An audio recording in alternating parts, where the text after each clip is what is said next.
கடம்ப கதிர்வேலா கார்த்திகேய சிவபாலா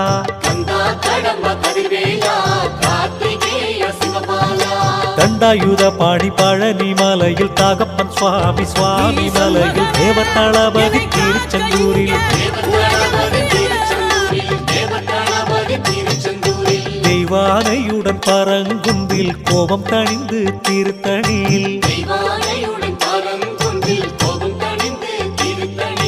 வள்ளி தெய்வானை சமேதரர் வாழ்வது பழமுதிர் சோலையில்